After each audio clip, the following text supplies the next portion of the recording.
Hello friends, हाय. आजची recipe आहे गुलाबजामुन. मी आज गुलाबजामुन बनवणार आहे. हे बघा, गुलाबजामुनचं पाकिट आहे. याचं एक कप मटेरियल घेत आहे. एक वाटी, या वाटीने हे बघा, एक वाटी घेतलेली आहे.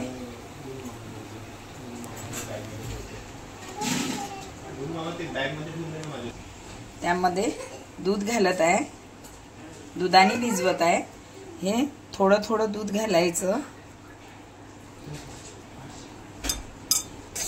थोडं थोडं घालायचं. त्याला पूर्णपणे याचा डो बनवून घ्यायचा. हाताला चिपकते म्हणताना तूप लावायचं हाताला थोडं.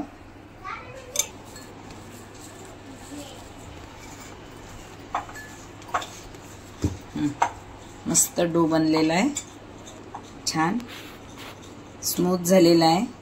आता याला 5 मिनिटं कव्हर करून ठेवत आहे. तोपर्यंत आपण तिकडे पाक बनवूया. पाक करायसाठी हे पाणी घातलेलं आहे. 2 गिलास पाणी घातलं. 1.5 गिलास साखर घालणार आहे. त्यासाठी 1.5 गिलास साखर. विरघळेपर्यंत, साखर विरघळेपर्यंत त्याला असं फिरवून घ्यायचं. छान मस्त पाक. छान आपण गुलाबजामुन बनवतो तर यामध्ये पाकामध्ये गुलाबजामुन घालायचे असते. तर पाक डलडलीत असला पाहिजे, तेव्हाच गुलाबजामुन छान खायला लागते आणि मुरतं.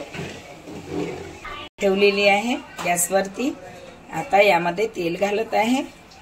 हे बघा, तळून घेण्यापुरतं अंदाजे तेल घालायचं. तेल गरम होईपर्यंत जे आपण डो बनवलेला आहे त्याचे गुलाबजामुन बनवून घेऊया. मस्त झालेला आहे डो, मस्त झालेला आहे. आता याचे असे एवढाला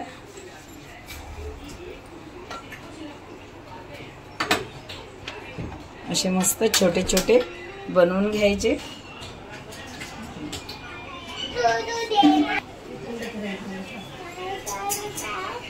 हे बघा, छान गोल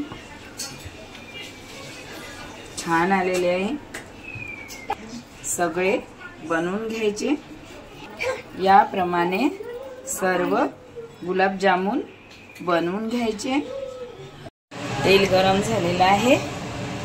आता यामध्ये हे बनवलेले गोळे, जे डो बनवले छोटे छोटे आपण गुलाबजामुन, ते तळून घ्यायचे.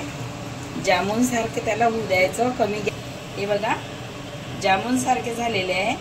याप्रमाणे सगळेच गुलाबजामुनचे डो तळून घ्यायचे. हे तळून झालेले आहे. आता पाकाकडे वळूया. पाक बघूया झाला काय. तर पाक व्हायचा आहे. पाक व्हायचा आहे. मी हे दूध घातलेलं आहे.